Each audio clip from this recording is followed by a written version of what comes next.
We don't often see exactly what air is capable of throughout the game.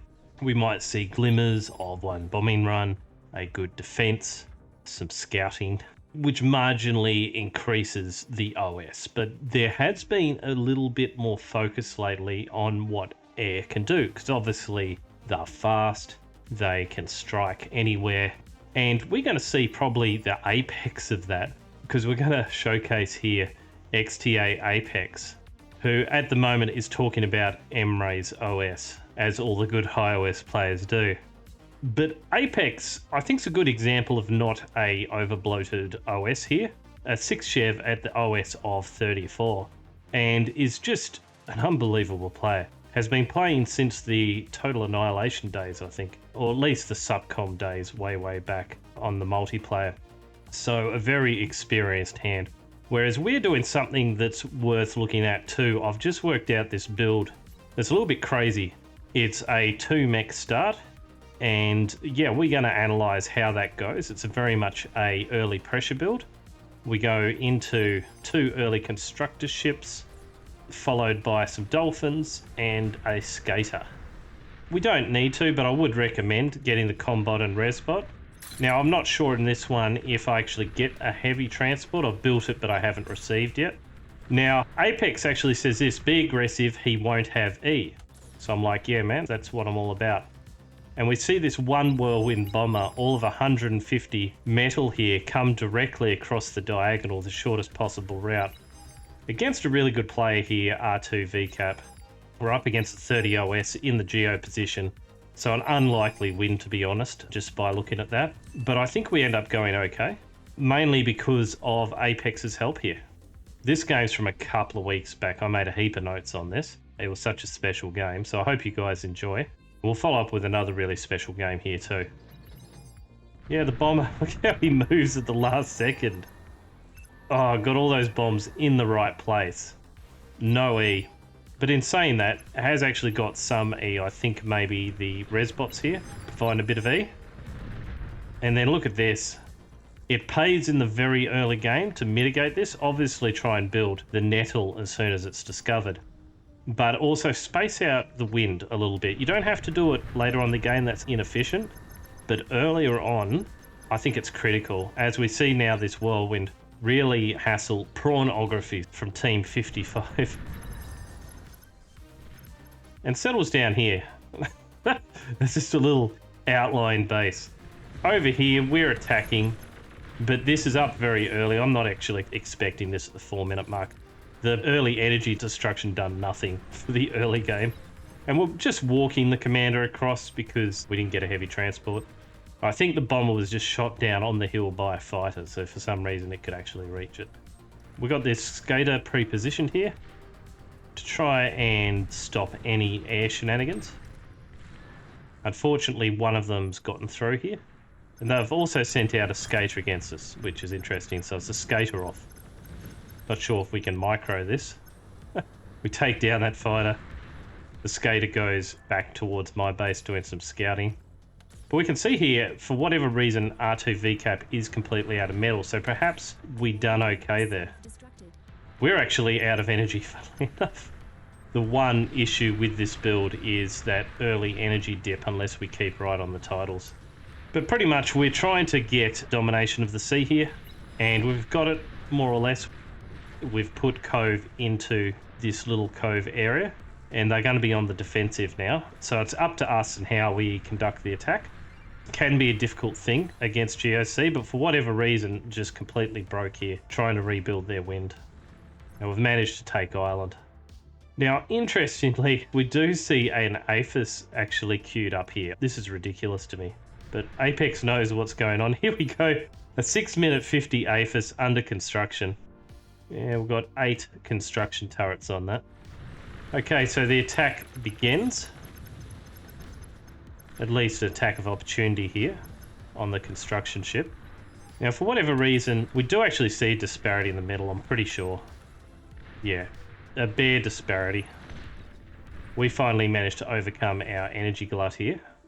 And we're definitely leading the metal now by a good 1,000. I've been experimenting with eels lately. I like the fact that they are faster than destroyers. So it gives us an option to run away if need be. Whereas the Cortex submarine, we don't really have that. So we're trying out an attack because we see possibly a disadvantage here.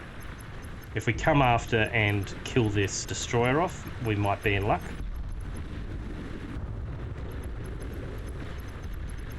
But the sides are a little bit too equal, I'm afraid. With such a death ball, we perhaps misread it. Because we didn't get that wipe, then it's a metal donation to RT VCAP. Still learning the Dolphin meta. We see this immediate counter-attack. R2 VCAP knowing that C steamrolls and has a window of opportunity here, but we did have a eel brought up just for this purpose and can always outrun the destroyer.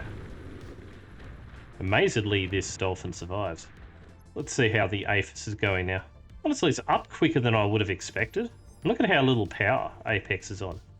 180 power. So I guess what else were they going to be doing anyway? Apex is quite happy with himself, says OP for gaming.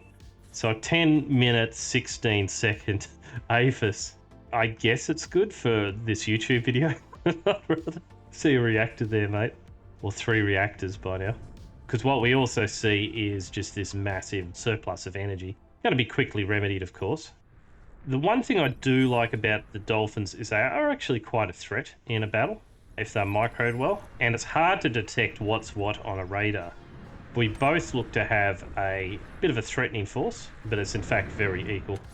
And looking at this and the current meta and why Geo is such a problem as well, I just really realised this actually. The T2 constructor here goes and builds 6 mexes and then obviously this T2 geothermal, which is super OP. I mean, it's basically a reactor and you get gifted 3,000 metal because it only costs 1,000, doesn't it? It's a very cheap reactor. It's almost worth 2 T2 mexes, this thing up here. So we'll go 1, 2, 3, 4, 5, 6, 7, 8 T2. Well, we're not going to upgrade these C mexes for a while, are we? We've only got 4. And even this T2 mex, I have to actually transport it over to the island. And the more I look at that, it's probably something I don't do fast enough is transport this guy over. So I might have to change that with my play.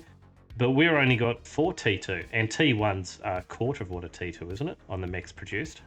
So in actual fact, we've got like 5.5 T2 mex equivalent at this stage of the game. Or very soon, at the 15-minute mark or so. And that's when the GOC starts to get a run on Beach C and why the positions are imbalanced. Currently, the front's not looking very good. Happy, who is a terrific player from Australia, is abusing whistlers here, or lashes, I should say. Moving forward, also abusing banishes. On the other side, they've broken through. PMC King, it's a game of Pond and Geo saving the front now. And we are under stress also. So traditionally in a game, this would be no good. The only saving grace is Miss Cow has adroitly and completely overwhelmed the sea quite early on. In fact, got a T2 lab up already. And this is where we fall back on blue to save the game. We see 19 construction turrets and going up. Building a lot of T2 aircraft at the moment. See where that leads. R2 VCAP being very offensive here. And we're being a little bit risk adverse. It's just, I know how tight things are in this situation, and I want to set up all my pieces before that engagement. I don't want to take an unfavourable engagement, because these guys are just waiting. And I know that that's the meta with C, is to overinvest into these resurrection ships just to snare the battle right away. They're going to start working. And we know that. I'm pretty sure we're going to bring down these destroyers right away to start working on these res ships. Despite the fact our destroyers are getting danger close. They've just been a little bit too greedy today. We bring our 1 res sub over. Now it's a little bit safer. And we even see the commander here, but we're going to tee off on that. Fortunately, we've got some destroyers left. And we've had enough metal because we didn't overinvest into Reb subs to take on this force. R2 VCAP has gone for the meta strategy, which is to bring up every bit of build power you can to try and scavenge as fast as you can to get that big burst of metal. If I go back to the base, we're going to see a reasonable 4 construction turrets. They're going to be able to chew through that metal pretty quick. And look at this. Even we see an advanced bot lab with 8 construction turrets behind it, going straight into scaling with that metal basically to try and get a leg up. And so it's trying to mine us, but we've stunted them by playing a little bit defensively. And I think that's critical, is to realize this res sub strategy, this greed strategy, is going to be vulnerable to them extending their supply lines and to us having just that slight metal advantage, being able to come in and snipe the commander or the res subs very easily if we have enough destroyers. It's bad if we don't have enough destroyers in this scenario, because those destroyers will just be sniped off. We also see this play of trying to get the sea domination, I think reclaiming our radar. And then Apex says, OP game him. I'm like, yeah, no worries. While everything's falling apart, I see all these banishes here, like, what other choice do I do but commit everything to sea? I can't suddenly go land. We're locked in a death struggle at the moment. So we see it's very early anti-nuke. That's interesting. All right, so it's a 15.5-minute stage. We've ended up to chew through with 34 construction turrets off the 1 APHIS. And we see actually 4 energy converters, about 56 wind. That's about it. Going hard on this T1 energy converters up on the hills. I guess they're free, but the construction turrets certainly aren't. Interesting. That's how many are required to quickly pump out bombers anyway, in the main base. A good 30 construction turrets.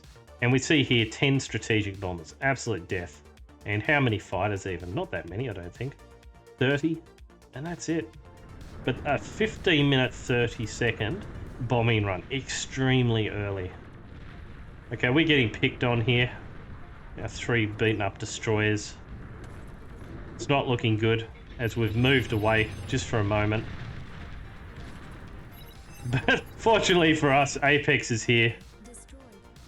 It's always a good reminder to not overcommit to any forces over here, just to send out 1 ship to contest or whatever. As these 10 strategic bombers are just absolute death coming into the naval base, sealing the game. Don't you wish you had teamwork like this, guys? This is not even there anymore. Kills the whole thing. Flying over pond here, getting some light AA, going straight for tech. Absolutely brutal. The air war is pretty much won. All the construction turrets down. Oh, there we go. 2 towards the reactor. That's well chosen. The air base absolutely blown away. On our side, we've got these banishes hitting us.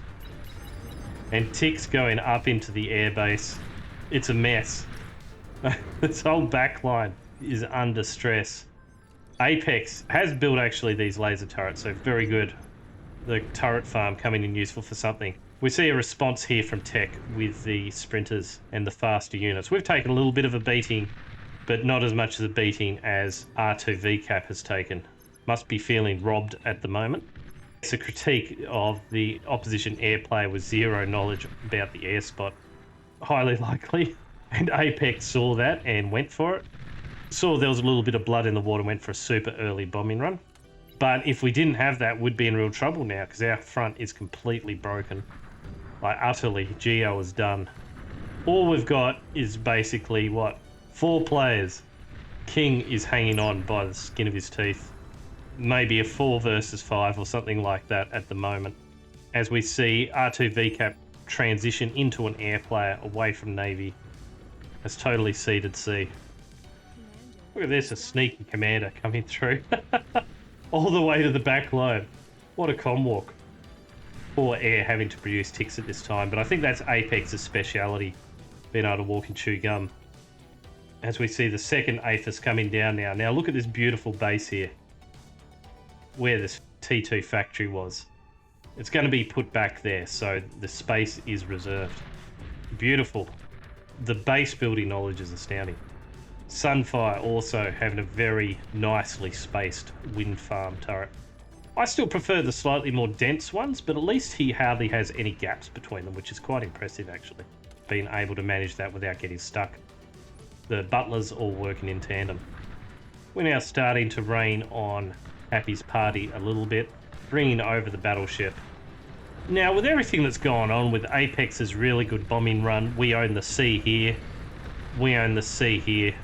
We just had some front damage, right? So surely we should, after bombing the back line, we should have the advantage, right? You'd be wrong. We have a 15% metal deficit compared to the south side. They are ecoing up really hard here. Geo being very bullish with the reactors on the coast. Bullying Miss Cow. It's such an unusual game, this one. Everything's topsy-turvy. R2 VCAP is just the ultimate air now, replacing Red. Or replacing the former air player. We see tech here, there's just nothing here. It's a very sparse backline. And Apex sees the opportunity to continue to ape us. Not building a single aircraft, just some ground units. Wisely has built some resurrector bots and is resurrecting this gift. Sunfire asked if we can go bombing, please. Please, Dad. Can we go bombing today? Please stop apacing. Apex is like, I'll build a T1 air lab and we'll build some cons out of it. I need to do some more base building. Apex says, we can already win by air. I already bombed them. I'm chilling. Not doing any That's right. Apex probably knows fully well by now that there's a number of fighters in the air. It's not going to be so easy. Look at this amount of cruise missile ships picking on this reactor farm. Geo finally has gotten bullied back. The shield done nothing. And that's what I like about cruise missile ships. These shields, no good. In the new patch, I foresee myself just building cruise missile ships into amphibious, not even building a flagship. We've got our own cruise missile ship by now, but we're getting pushed back on with the rattlesnakes. Fair line of them, I must say. Finally, we do see metal parity, more or less, between the forces here. With those reactors going down, actually we see almost a resign from the southern team, which would be a pity. I don't think it's lost yet. Despite losing 2 Cs and the rest of it. Okay, maybe it is lost. Happy says to R2 VCAP, you're our only hope. Oh, wow. So R2 VCAP is the backline, is everything on one Aphis. But then we look across at Apex. Oh no. If only they knew. I think Happy must know inside that it's all over. But in saying that, we're going to see, I think, a remarkable defense here. Because we got some really good players on the southern side now. The chaff has been washed away and the diamond remains. I can't, with my small naval force at the moment, break the midsection. For whatever reason, Apex is communicating quite well with the team. Butt pay attention versus Maras later. So some butt pay going on there. We've got a lot of construction going on here in my area. But the nice thing about C really is I've got this whole area here. I mean, I've got the whole of C to scale, as long as I can defend it. I like it they've got the confidence to build some eco there. We see Red actually pushing back with ducks effectively now. So the game is starting to spice up. Pushing back on this flagship that's hitting the mid at the moment. But the early flagship is vulnerable to ducks. And I'm vulnerable to air. For whatever reason, I don't have enough anti-air. Oh, I do. They're just attacking me anyway. Just about wiped me out. My 4 anti-air was under strain there as we push back on this little base. And the ducks, not many of them, very effectively pushing back on this navy. Not enough torpedoes in the water. Oh no. Going straight for the construction turrets, surely. Yes. What an awful duck play. That's why you build the construction turrets up on the shore. Oh, Miss Cow, you're a good player, mate. You can beat me, don't worry about that. But the old duck barrage out of the blue, it is a fearsome thing. Now, I want to ask the viewership, guys, what do you do in this situation? We've got just this relentless ducks, this stream of them, this never-ending stream. Now, it's actually not the end play. we do see it being cover for a flagship right off the mark, which is super cool. So red going for the haymaker. But what do you do in this situation here? How do you defend against so many ducks in a defensive position? Personally, I wouldn't go ships here because they take so long to build, right? We've got a few different options, but in a pinch, it's simply the T1 torpedo defense. In the end, we did see a few of them, 5, but we had all these construction turrets here, and many more could have been laid down. Would have perhaps saved some of that construction power, or at least made it easier to defend against this second wave. The ducks are getting reasonably rattled, though, and we do see some opposition ducks fighting through. So it was enough for the second wave. Look at this greediness. Apex, chilling upon chilling, and perhaps we see the reason now for all the T1 energy converters. Just building construction ship on construction ship. The front, in the meanwhile, is just dying. Some tigers break through, but there are a whole heap of defences here, fortunately. Now Moscow has almost moved forward fast enough. Could have taken down all these construction turrets. But Red is calling the bluff and scaring them away with the ducks backed by the flagship. So close. The counter ducks. Are there enough of them? Perhaps. Duck v duck action. Very interesting. Unfortunately, the flagship is looking the worse for wear. I believe will go down.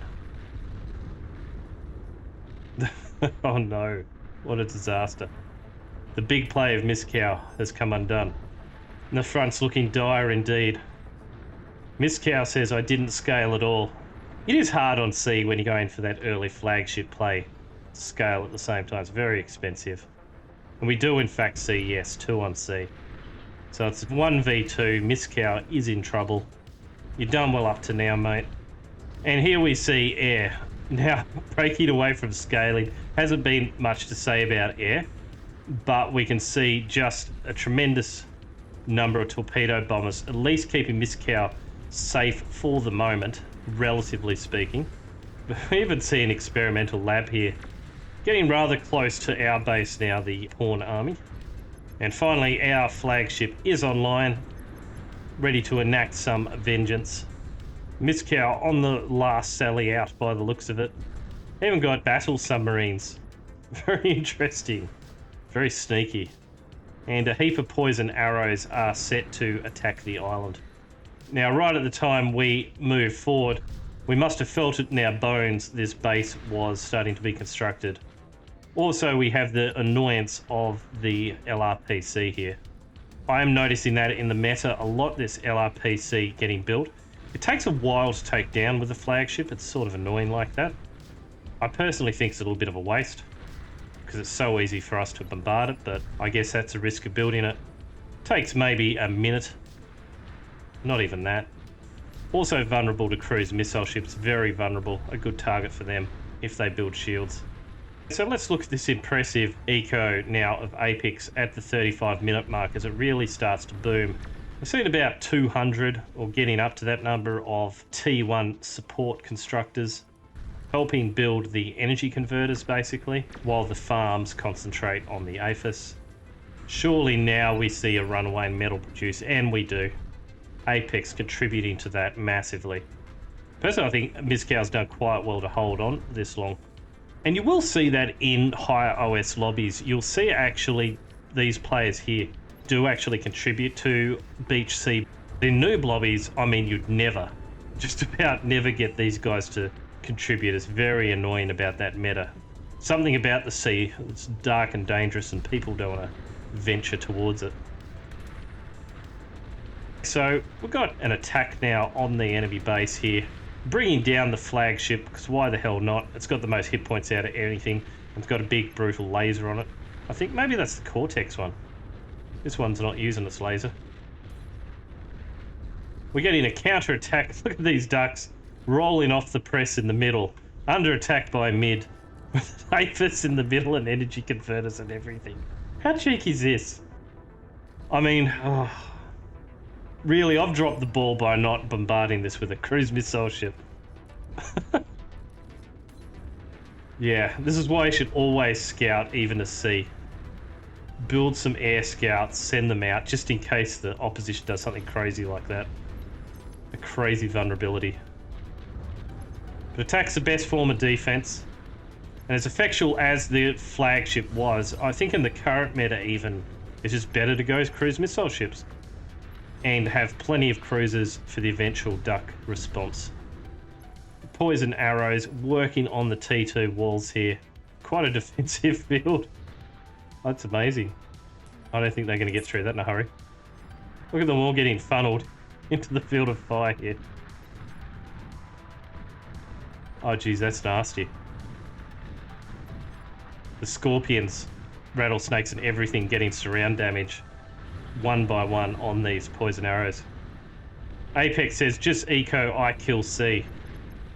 I think must say that to Miss Cow. So we're also under massive, tremendous duck pressure here.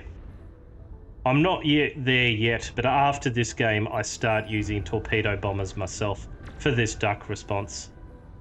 Look at how hardy they are. They just keep on marching. Fortunately, they're not focusing in on my construction turrets here, and we're able to get healed as we fight back at them. Look at all these torpedo bombers.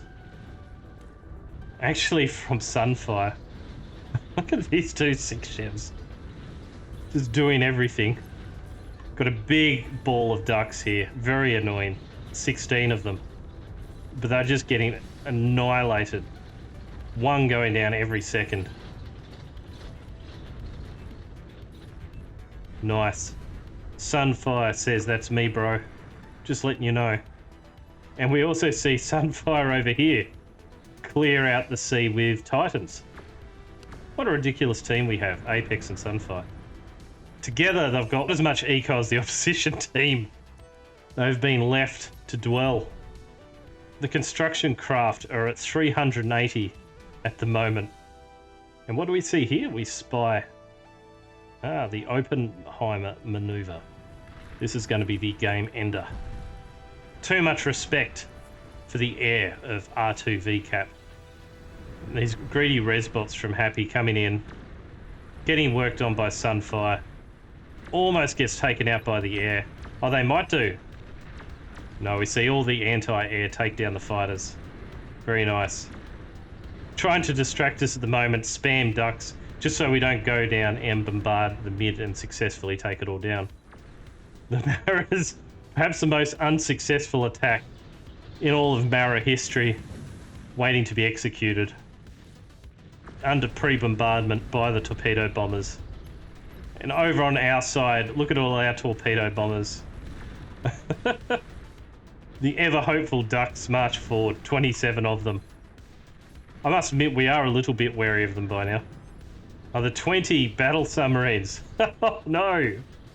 Just a stream of them coming out here. I'm not sure why. Happy thinking they're seacraft on the water somehow. Oh, no.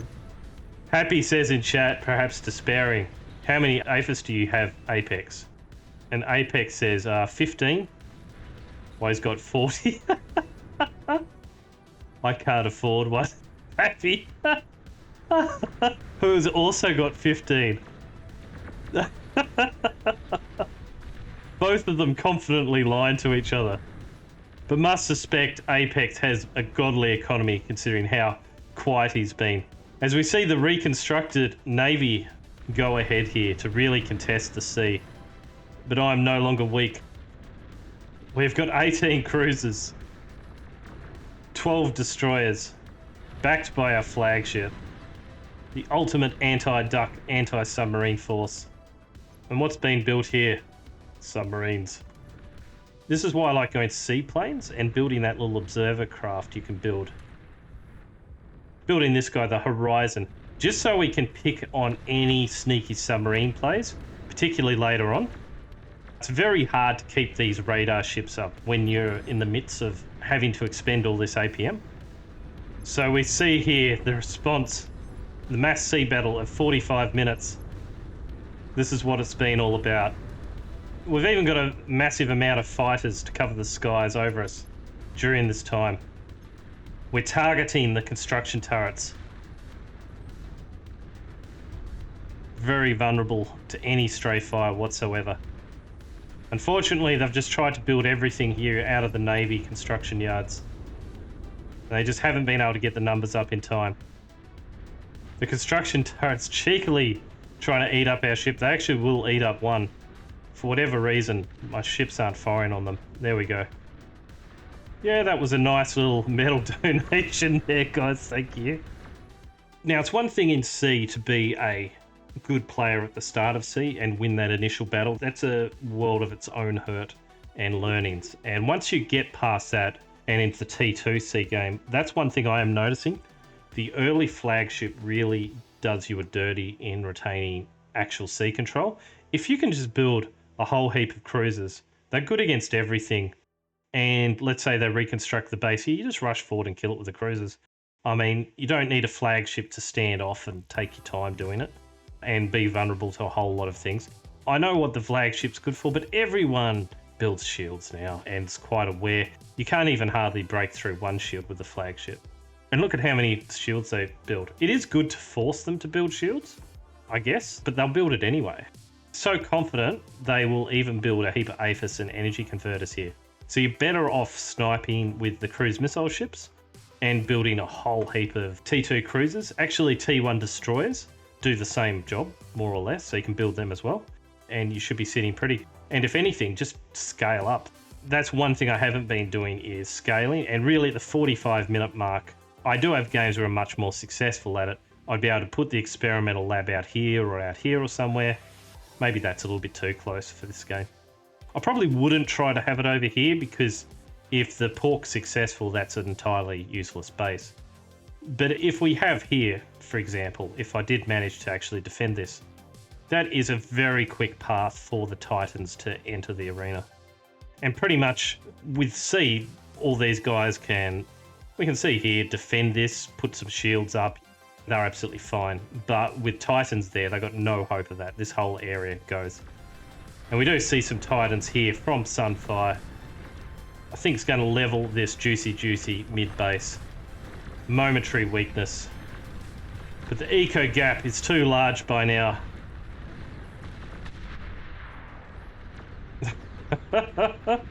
Oh man, the eco opportunity presented by Apex with that early bombing run has really allowed the game to run away by now.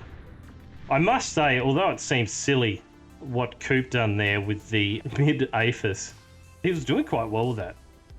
Apex has actually reached the unit limit at the moment just by building construction craft. That's pretty silly. We see here about 1,300 construction craft. I don't know, I have trouble selecting it all, but we've also got about 200 T2 construction craft, 14 or 1,500 overall. Here we see the reason for the Krakens. Taking out the ducks, doing a marvellous job at it. Whatever was in the water. Over here, the base being constructed. Miss Cow will not get back on the water today. The Marauders are just sitting here forlorn. The most defended geo defense I've ever seen, I think. It is the 45-minute mark, and we're going to start to see some amazing things. You'd think it's a little bit late for a Calamity, honestly, but it still serves its purpose if it can be built in time. Not necessarily assured, but I'm not going to be able to strike it. Finally, it's sighted, fortunately for us. But I'm not going to be able to break through these 3 shields with my flagship. Again, showing its ineptitude. So what am I doing? Like any good C player, I'm building more flagships in a hurry. Apex is like, who needs metal? Sitting on about 2,000 metal at the 48-minute mark. That's a reasonable income. Building some nukes down here. Oh, 45 nuclear silos, okay. Oh, this might actually get up. I never realised. Okay, so this theoretically would be able to take down not a lot. I guess it'd be able to fire on my C units, which is going to be fairly annoying. Apex says, Team 2 OP. Oh my god, don't nuke us. Or I nuke you, GG. Actually see this. Just a few nukes get launched here. Oh, this is frightening. Apex says rest in peace. Wow. Couldn't have scouted, I guess, but still, that was effective. And we see the resign go up. It's like, oh my god. Do we see a response from the Southern team? Or just despair? As the Titans walk through, I think it's time for despair. Might be a world record. 60 nuclear silos and counting. And there we go. They realised they were out just as the rag was done. I was pretty happy there to get up on the leaderboard. I didn't think I deserved that. I think that's more to do with the flagship pinging off things more than anything. But Sunfire saved us completely. Apex created the conditions. Look at that, that's nasty. Created the conditions for the win, of course. Excellent airplay there. An excellent feeling for how the game was going. Both Tech and Air really ran that game. Much respect going to Apex here with 112 actions per minute, mate. We could see that reflected in the base. Absolutely awesome. You, my friend, get the OP award. I'd have to say both you and Sunfire, excellent play. Both equally saved our butts. Happy done as well as he could have, and I think the whole team depended on R2 Cap with a respectable 87 actions per minute, but got absolutely beat up in the end with a less than a 50% damage efficiency. Actually, this whole team looks a bit sad and sorry by the end on the stats board, but it was just that initial bombing run at 15 minutes 30 by Apex here. That's a really good timing against a weaker air opponent. I mean, I know it seems bizarre to try a early bombing run with only 30 fighters, but I do notice that against a weak air player, they will build a screen of like 20 T1 fighters and just, that's it, like quite often. And of course, 10 strategic bombers left alone in the backline is just death to the enemy team. So good on the Southern team for actually playing that one out and allowing Apex to show what he's capable of. It helps me to look at this game yet again and see the weaknesses of C, and that is to fully exploit this position into much more of a scaling to actually build some more impactful units. And in the meantime, guerrilla warfare with cruise missile ships, radar jammers, and build plenty of cruisers against the inevitable response. Also, we should scout often to pick targets for our cruise missile ships. The thing is with cruise missile ships, we move in, say, to around here, and then we're destroying whatever targets of opportunity we see, right, with our extended range. But then we've got to skedaddle out of there because quite often there might be a vanguard, there might be the enemy air torpedo ships. There's going to be something that does respond. So I think it helps to have, let's say, 4 cruise missile ships at the least to really make sure we take down harder targets like reactors and things like that very quickly. Of course, for energy converters or construction turrets, even just 1 cruise missile ship's fine. And they are a little bit expensive, but if we can continue to debilitate the enemy, especially their construction turrets, that's going to be worth even sacrificing a cruise missile ship for that. And if we attach the radar jammer to the cruise missile ships, they're just not even going to know. But that's my learning from C from this game. My other learning is just how badly I play air and scale air. Look at Apex. Now, obviously, against a decent air player, Apex would have been tremendously punished for that. But Apex already made that call and could see the way the game was panning out and decided to go the minimal air and would be absolutely fine. And that can also be afforded by us winning early C at times. It allows basically these areas to be ruled out for bombing runs. And so the only bombing run's going to come over here. And usually, I mean, we don't see the defenses really here that much. Maybe some nettles or whatever. But if you are smart as an air player and you really want to save money, is just to build a couple of AAs here, maybe a long range AA as well. And that way every single exit is completely blocked to air. I hope you enjoyed this showcase game today. Let me know what you think of Apex's strategy. Is it workable in a normal game, or will that early aggression allow us to always scale to that degree? I don't know. That seemed a little bit greedy, but it was good to see. But it makes for a good YouTube video anyway. Also, like and subscribe like the annoying glaring red bar has on the side of the screen there. Sorry about that, guys. It was actually bugged out and completely white. So I slapped a like and subscribe on it.